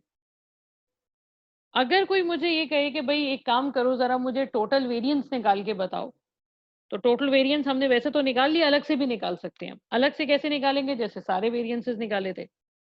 पर यूनिट रेट कितना है वेरिएबल फिक्स्ड ओवरहेड का? पर यूनिट रेट है 12। अब इस बात को बहुत गौर से देखिएगा। स्टैंडर्ड फिक्स्ड ओवरहेड कितने हैं? स्टैंडर्ड फिक्स्ड ओवरहेड यहाँ पे हैं 12 पर यूनिट, ठीक है। And what is the production? Actual production is 5000, तो 12 5 जा 60,000, नहीं, हाँ सही। अच्छा, एक्चुअल फिक्स्ड ओवरहेड्स कितने होंगे? एक्चुअल फिक्स्ड ओवरहेड्स हो गए आपके 75,000 के। तो सर 15,000 के एक्चुअल फिक्स्ड ओवरहेड ज्यादा हो गए, तो ये टोटल फिक्स्ड ओवरहेड को निकालने का एक अलग से तरीका है। मैम इस पूरे क्वेश्चन में 4 का कोई काम नहीं था ना, जो नहीं 4 पर लेबर आवर्स फिक्स। नहीं, इस 4 का वैसे अभी तो कोई काम नहीं है, लेकिन अगर हम इसके मजीद सब वेरिएंसेस फिक्स्ड ओवरहेड की हैं वो निकालते तो काम पड़ता, लेकिन अभी फिलहाल कोई काम नहीं। Okay ma'am. अच्छा, यहाँ तक तो बात समझ में आ जाती है कि चलो ठीक है, मुझे सारे वेरिएंसेस समझ में आ गए। अच्छा, अगर इसी सिचुएशन में मैं कहूँ कि यार एक काम करो, मुझे जरा अंडर ओवर एब्जॉर्प्शन निकाल के बताओ, ये बड़ा एक ट्विस्टिंग सी चीज है, लेकिन बहरहाल मैंने कहा जरा मुझे अंडर ओवर तो निकाल के बताओ। आपने कहा वो मसला ही नहीं अंडर ओवर निकालना। अंडर ओवर मैं सिर्फ कनेक्शन बता रही हूँ, and which is really very important to understand the volume variance and why all these things are happening. मैंने कहा देखिए सर, अंडर ओवर एब्जॉर्ब में सबसे पहले तो हम एब्जॉर्ब ओवरहेड देते हैं। Absorb overhead is overhead absorption rate multiply by actual activity level. तो sir fixed overhead absorption rate जो है वो 12 है, तो 12 मल्टीप्लाई बाय एक्चुअल एक्टिविटी 5000 की है, तो एब्जॉर्ब ओवरहेड कितने हो जाएंगे? 60,000 के, ठीक है, लाइक दिस। और एक्चुअल फिक्स्ड ओवरहेड्स कितने? एक्चुअल फिक्स्ड ओवरहेड्स हैं 75,000 के।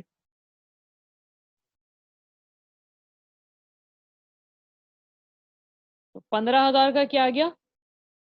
एक्चुअल ज्यादा है, सॉरी एब्जॉर्ब कम है, तो हम उसको बोलेंगे under absorption.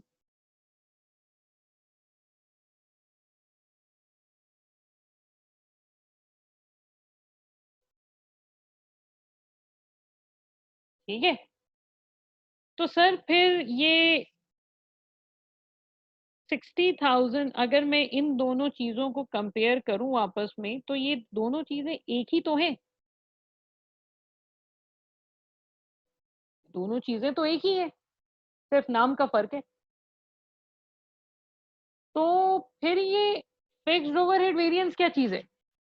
Sir fixed overhead variance ना अंडर एब्जॉर्प्शन की इन्वेस्टिगेशन है। अब थोड़ी सी कॉम्प्लिकेटेड बात है, सुनिएगा जरा। फिक्स्ड और total fixed overhead variance under over की इन्वेस्टिगेशन है। इसका मतलब अगर फिक्स्ड ओवरहेड वेरिएंस, अगर फिक्स्ड ओवर, क्या हो रही है?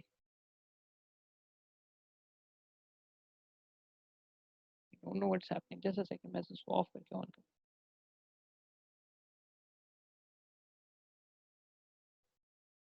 Something went wrong with this, I don't know.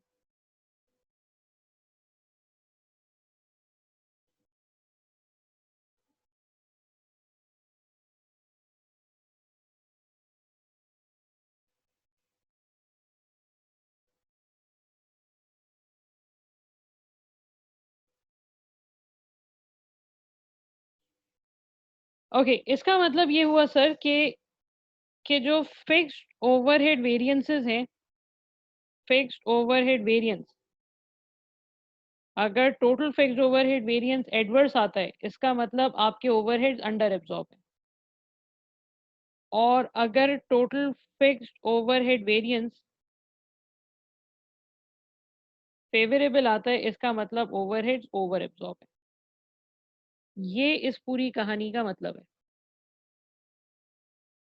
तो अंडर ओवर एब्जॉर्प्शन का जो fixed overhead, under over absorption का जो दूसरा नाम है वो फिक्स्ड ओवरहेड वेरिएंसेस है। Fixed overhead variance is nothing but just the investigation of any under और ओवर एब्जॉर्प्शन। अच्छा, आपको पता नहीं याद है या नहीं याद है, मैंने मिड टर्म से पहले आप लोगों को रीजंस बताए थे कि अंडर ओवर एब्जॉर्प्शन क्यों होता है।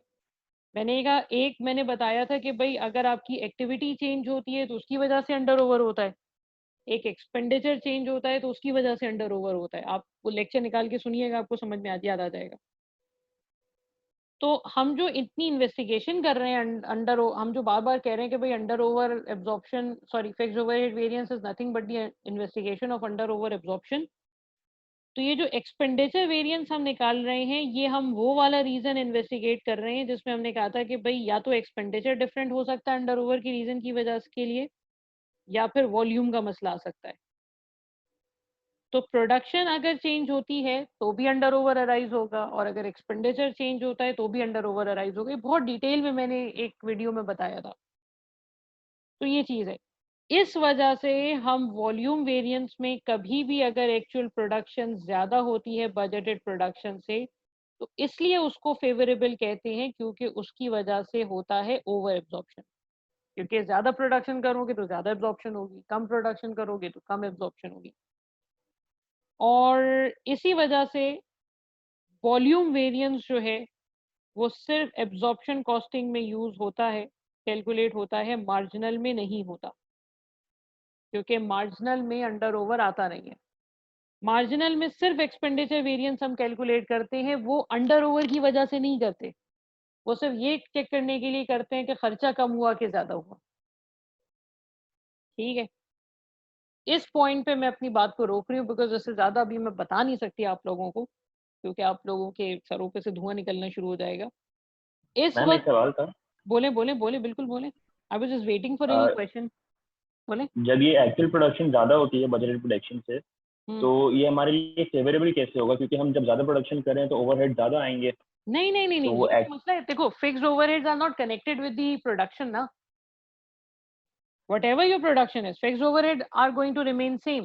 हाँ, ये जरूर है कि जब आप प्रोडक्शन ज्यादा करेंगे तो उसकी वजह से आपकी एब्जॉर्प्शन बढ़ती चली जाएगी। फिक्स्ड ओवरहेड तो कांस्टेंट है ना, उसका तो प्रोडक्शन से कोई ताल्लुक ही नहीं है। पर प्रोडक्शन यूनिट बहुत, कम होता जाता है, इसलिए वो फिजिबल है हमारे लिए, हाँ, फेवरेबल। आप ये भी कह सकते हो पर यूनिट ज्यादा, पर यूनिट कॉस्ट कम होती जाती है। आप ये भी कह सकते हो कि एब्जॉर्प्शन ज्यादा होगी। Just recall what I from where I started in under over absorption, कि अगर आप एक कोचिंग सेंटर में पढ़ा रहे हैं और 10,000 का रेंट है और 10 बच्चों ने आना है, तो मेरे जहन में है कि जी एक बच्चे के ऊपर 1,000 रुपए का एक्सपेंडिचर आएगा। अब अगर 12 बच्चे आ जाते हैं तो रेंट तो मुझे उतना ही पे करना है, लेकिन मेरी रिकवरी कितनी हो गई? 12,000 की। तो बच्चों के ज्यादा आने से मेरी एब्जॉर्प्शन ज्यादा हो गई, रिकवरी ज्यादा हो गई। That's basically why I'm saying it's favorable thing। ठीक है भाई, चले हाँ जी। जी बोले। मैम, ये जो आप मार्जिनल के अंदर नहीं होता वो बोल रही थी, वो मुझे बिल्कुल समझ नहीं आया मैम, तो क्या मतलब है? मार्जिनल में हमने अंडर ओवर एब्जॉर्प्शन तो नहीं कैलकुलेट किया ना कभी। तो मार्जिनल में तो टेक्निकली ये पूरा फिक्स्ड ओवरहेड आना ही नहीं चाहिए, फिक्स्ड ओवरहेड वेरिएंस आना ही नहीं चाहिए, क्योंकि फिक्स्ड ओवरहेड तो है ही अंडर ओवर की इन्वेस्टिगेशन। लेकिन एक्सपेंडिचर ले लेते हैं हम सिर्फ। क्यों भाई एक्सपेंडिचर क्यों ले रहे हो? क्योंकि हम सिर्फ ये देखना चाह रहे हैं, मार्जिनल कॉस्टिंग हो चाहे कोई सी भी कॉस्टिंग हो, मुझे ये तो देखना है ना कि खर्चा कम हुआ कि ज्यादा हुआ। तो हम उसको एक्सपेंडिचर की नीयत से लेते हैं, हम उसको अंडर ओवर की नीयत से नहीं लेते मार्जिनल में। लेकिन एब्जॉर्प्शन कॉस्टिंग में एक्सपेंडिचर और वॉल्यूम वेरिएंस जो दोनों हम ले रहे हैं, वो दोनों इस नीयत से ले रहे हैं कि भाई मुझे ये पता चल जाए कि अंडर ओवर एब्जॉर्प्शन में किसका रीजन है। तो एक्सपेंडिचर दोनों जगहों पे आ रहे हैं, लेकिन नीयत का फर्क है। एक जगह पे ये एक्सपेंडिचर कम या ज्यादा होने की नीयत से आ रहे हैं, और एक जगह पे ये इस सेंस में आ रहे हैं कि भाई मुझे ये देखना है कि इसका इम्पैक्ट मेरे अंडर ओवर एब्जॉर्प्शन पे क्या फर्क पड़ रहा है। तो रीजंस का फर्क है, लेकिन ये कि एक्सपेंडिचर दोनों जगहों पे मिलेगा। वॉल्यूम का कोई कनेक्शन ही नहीं है उससे, क्योंकि वॉल्यूम तो एक्सपेंडिचर से रिलेट नहीं कर रहा, तो वॉल्यूम पे मार्जिनल में आता ही नहीं है।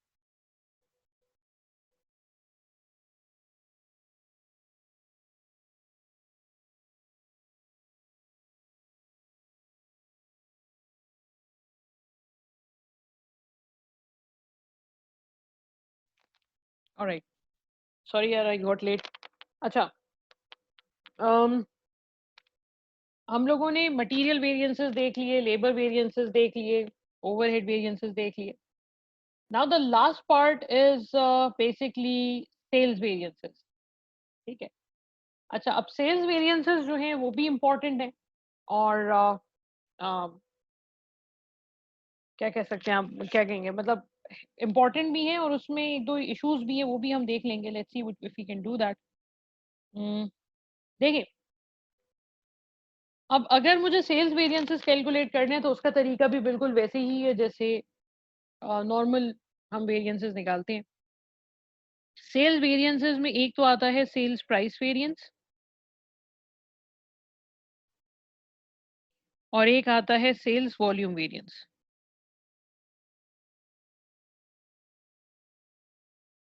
ठीक है, सेल्स प्राइस वेरिएंस में हम क्या करेंगे, देखो सिंपल है, इसमें कोई रॉकेट साइंस नहीं है, कॉमन सेंस की बात है कि अगर सेल्स प्राइस वेरिएंस निकालना है तो हम स्टैंडर्ड सेलिंग प्राइस में से माइनस कर देंगे एक्चुअल सेलिंग प्राइस।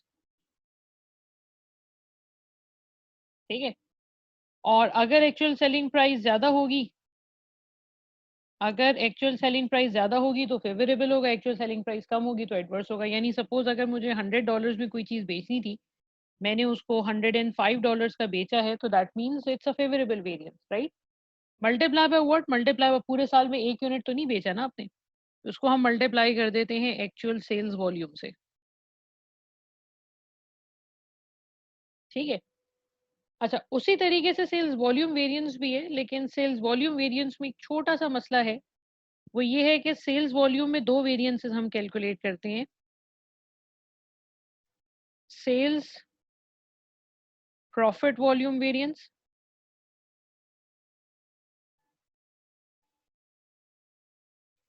और अगर ये एब्जॉर्प्शन कॉस्टिंग अगर है तो उसमें यूज होता है। And the second one is sales contribution volume variance.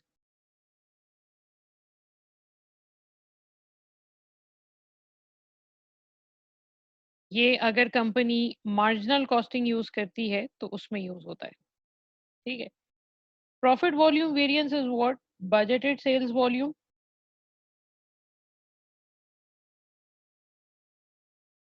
Minus actual sales volume multiply by standard gross profit per unit. इसको याद रखिएगा, इसमें हमेशा बच्चे गलती करते हैं, ग्रॉस प्रॉफिट पर यूनिट। ये मैंने अपनी हर क्लास में मैं कहती हूँ कि देखो यहाँ पे गलती नहीं करना, यहाँ पे बच्चे सेलिंग प्राइस ले लेते हैं, स्टैंडर्ड सेलिंग प्राइस से मल्टीप्लाई कर देते हैं। तो मैं उनको कहती हूँ कि देखो बेटा, इसको पेपर में गलत नहीं करना, 99% बच्चे ये गलती करते हैं, इसको मत करना। एंड ट्रस्ट मी, जब कभी भी मैं क्लास में मॉक पेपर लेती हूँ या टेस्ट लेती हूँ तो बच्चे यही गलती करते हैं, despite of saying, despite of highlighting this fact. And I am pretty sure कि मैं आपकी क्लास में भी ये स्पेसिफिकली कह रही हूँ, कैटेगोरिकली कह रही हूँ कि भाई यहाँ पे जीपी आएगा, सेलिंग प्राइस नहीं आएगी, लेकिन आप लोग भी वही हरकत करेंगे। मेरा मशवरा है कि मत कीजिएगा इसको।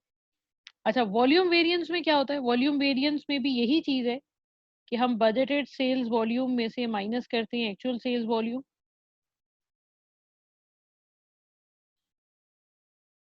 और उसको मल्टीप्लाई कर देते हैं हम स्टैंडर्ड कंट्रीब्यूशन पर यूनिट से।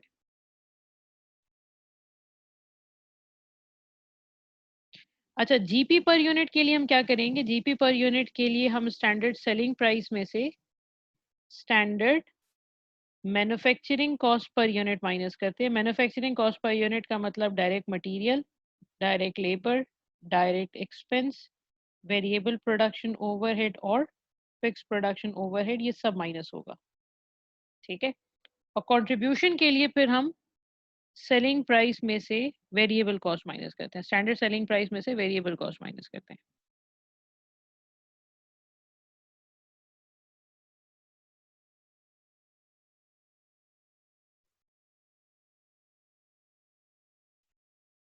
ठीक है, उसमें फिक्स ओवरहेड नहीं आते। तो ये बेसिकली एक छोटा सा काम हम यूजुअली करते हैं। अच्छा, मैं अब इसका अलग से कोई क्वेश्चन नहीं करवा रही हूँ क्योंकि चीज़ें तो सिंपल हैं। मैं चाह रही हूँ कि हम इसमें एक छोटा सा एक क्वेश्चन मैं रीड कर दूं यहाँ पे, ताकि वो अगर कंप्लीट ना भी हो पाए तो उसको एटलीस्ट आप लोग घर पे एक दफ़ा ज़रूर ट्राई कीजिएगा। इसमें फिर कोई कुछ कह रहे हैं? जी मैम, मैं कह रहा था कि आप मैम पीछे दिखा देंगे कि क्या फर्क था स्टैंडर्ड कंट्रीब्यूशन और बचा standard manufacturing cost per unit में, वो एक थोड़ा सा सेकंड बेटा, मैं जरा कॉपी कर लूं उसको, जस्ट अ सेकंड।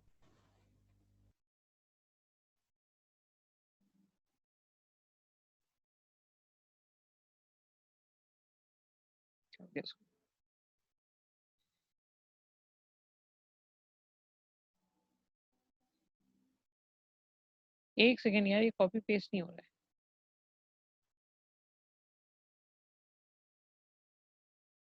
क्या मसला है यार ये,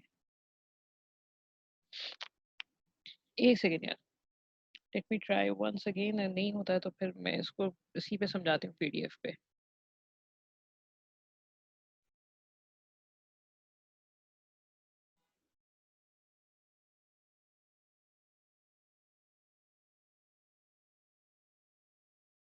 ओके हाँ जी, ये देखिए स्टैंडर्ड, इसमें फ़र्क ये है कि जब कभी भी हम एब्जॉर्प्शन कॉस्टिंग करते हैं तो एब्जॉर्प्शन कॉस्टिंग में हम स्टैंडर्ड जीपी लेते हैं। जीपी का मतलब है selling price minus manufacturing cost per unit, ठीक है।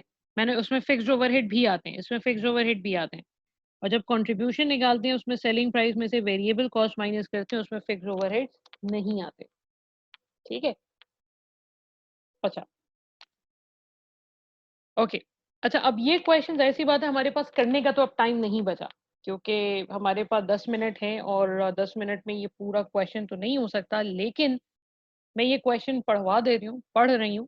आप लोग इस क्वेश्चन, इसके जो वेरिएंसेस है उसको ट्राई कीजिएगा, तो नेक्स्ट क्लास में हम लोग इसके वेरिएंसेस के ऊपर, मतलब जो रिकॉर्डेड लेक्चर पे मैं आप लोगों को भेजूंगी उसमें इस वेरिएंसेस की रिकंसिलिएशन स्टेटमेंट मैं करवा दूंगी, ठीक है। तो ये जरूर ट्राई कीजिएगा आप लोग।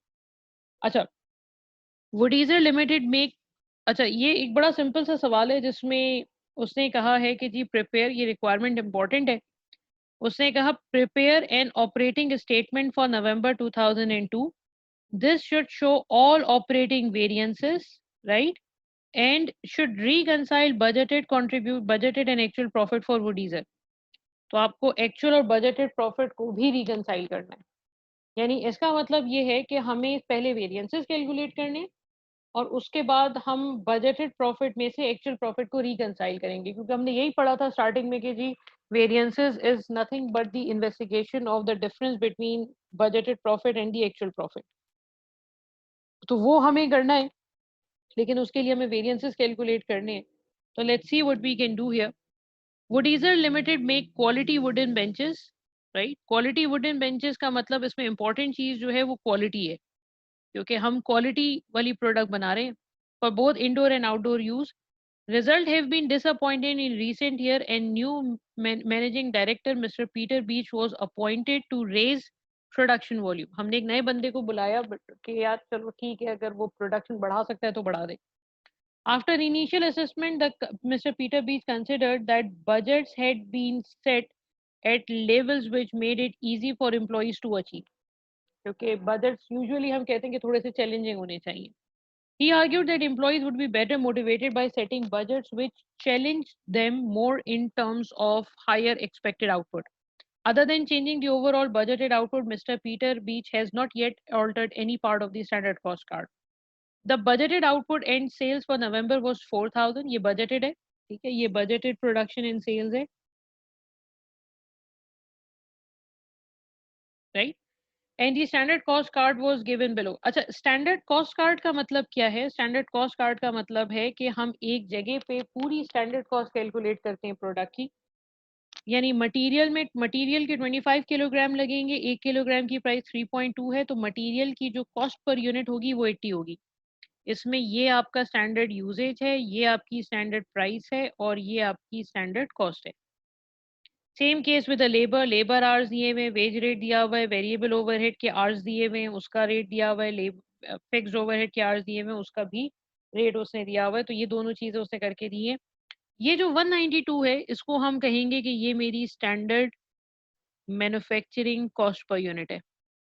मैम जी मैम ये जो वेरिएबल ओवरहेड्स का जो रेट दिया हुआ है मैम, ये पहले दिया हुआ था? मुझे तो याद नहीं आ रहा कि हम लोगों ने पहले जब क्वेश्चन किया था तो उसमें पिछले variable क्वेश्चन का। में दिया हुआ था, जी मैं इसको हाईलाइट करके बता देती हूँ। ये रहा 6 per hour. Okay 3 hours at the rate of 6 per hour. इसी फॉर्मूला से ठीक है, ओके। अच्छा, ये हो गया। अच्छा, 220 की जो स्टैंडर्ड सेलिंग प्राइस है और ये जो 28 है ये कहलाएगा standard profit per unit. Profit per unit क्यों कह रहे हैं, कंट्रीब्यूशन क्यों नहीं कह रहे, क्योंकि इसमें फिक्स कॉस्ट भी इंक्लूड की हुई है। फिक्स कॉस्ट इंक्लूड करने का मतलब है ये एब्जॉर्प्शन की बात हो रही है। Overheads are absorb on the basis of labour hours, ये भी उसने बता दिया। And company uses absorption costing system. जैसे ही आप सुनोगे कि कंपनी एब्जॉर्प्शन कॉस्टिंग यूज कर रही है, आपके दिमाग में, आपके जहन में फौरन दो बातें आनी चाहिए। पहली बात ये कि इसमें फिक्स्ड ओवरहेड एक्सपेंडिचर वेरिएंस भी कैलकुलेट होगा और इसमें फिक्स्ड ओवरहेड वॉल्यूम वेरिएंस भी कैलकुलेट होगा, पहली बात। दूसरी बात ये कि इसमें जब हम सेल्स वॉल्यूम वेरिएंस कैलकुलेट करेंगे तो वो प्रॉफिट बेसिस पे कैलकुलेट होगा, वो कंट्रीब्यूशन बेसिस पे कैलकुलेट नहीं होगा। There were no stock at the beginning of the year. Stocks are valued on the basis of a standard cost. Actual results उसने आपको बता दिए कि जी एक्चुअल में हमने इतना मटेरियल यूज किया, उसकी ये कॉस्ट है, ये उसकी प्राइस है, लेबर आवर्स, उसका वेज रेट, उसकी cost, variable overhead, fixed overhead, सारी चीजें बता दी। 400 यूनिट्स का क्लोजिंग स्टॉक है, ठीक है। और उसने बता दिया 3200 बेंचेस जो हैं वो आपने सेल किए हैं। अभी सोचो एक बात कि हमने सेल्स वॉल्यूम जो है, सोचना जरा, सेल्स वॉल्यूम 3200 यूनिट्स का है और क्लोजिंग स्टॉक जो है वो तकरीबन आपका 400 यूनिट्स का है, तो प्रोडक्शन कितनी यूनिट्स की हुई है?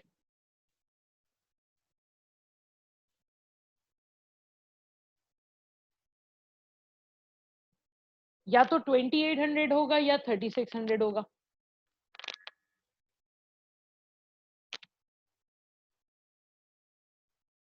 पता नहीं आप लोग हैं भी कि नहीं है। सर प्रोडक्शन होगी 3600। हाँ मैम, वो तो ओपनिंग के केस में होता ना कि हम लोग देखते हैं प्रोडक्शन। क्लोजिंग तो इसका मतलब ये कि 3200 बेशक प्रोड्यूस हुए होंगे लेकिन 400 यूनिट्स weren't सोल्ड। हाँ, तो 400 units were not sold and we sold 3200 units.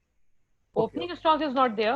That means we have produced 3600 units, so that after selling 3200 units, we still have 400 units in the inventory. Right? अच्छा, actual profit भी उसने आपको बता दिया कि actual profit कितना है।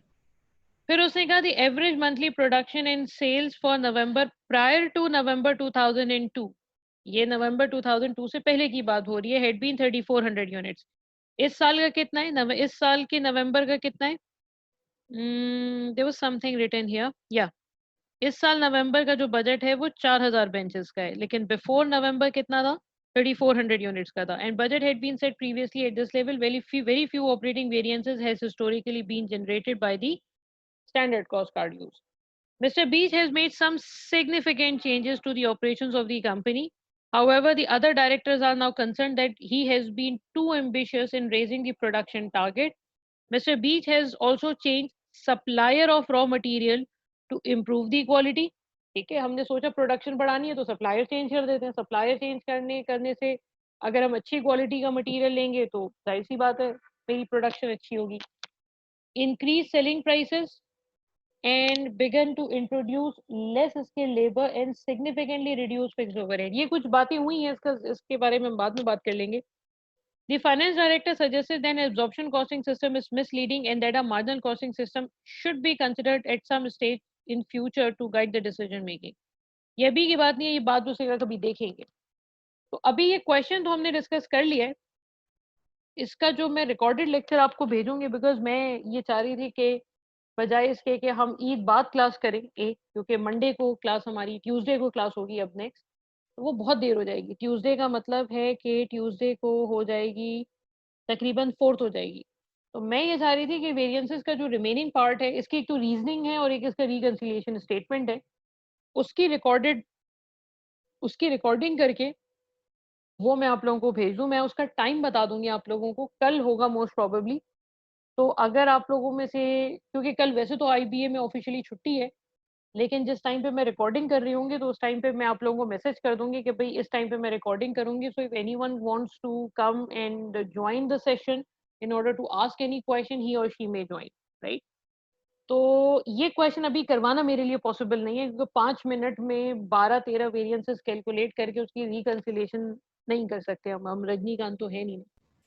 सो that's basically the thing. जी बेटा। क्वेश्चन बहुत डिफिकल्ट लग रहा है मैम, ये तो आप उसमें करा देंगी रिकॉर्डेड वाली क्लास में?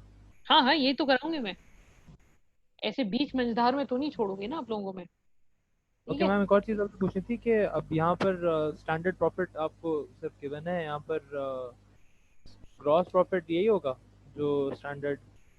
ये ये एक्चुअल प्रॉफिट गया हुआ है यहाँ पे, ठीक है, और जो स्टैंडर्ड ग्रॉस प्रॉफिट है वो उसने यहाँ पे दिया हुआ है, क्योंकि उसने कहा कि ये सारी चीजें स्टैंडर्ड है ना, ये वाली चीज, ये सारी चीजें स्टैंडर्ड है, तो जाहिर सी बात है ये जो प्रॉफिट है ये भी स्टैंडर्ड है, आपको कैलकुलेट करने की जरूरत नहीं पड़ेगी इसमें फिलहाल। ग्रॉस प्रॉफिट ही होगा ये? जी बिल्कुल।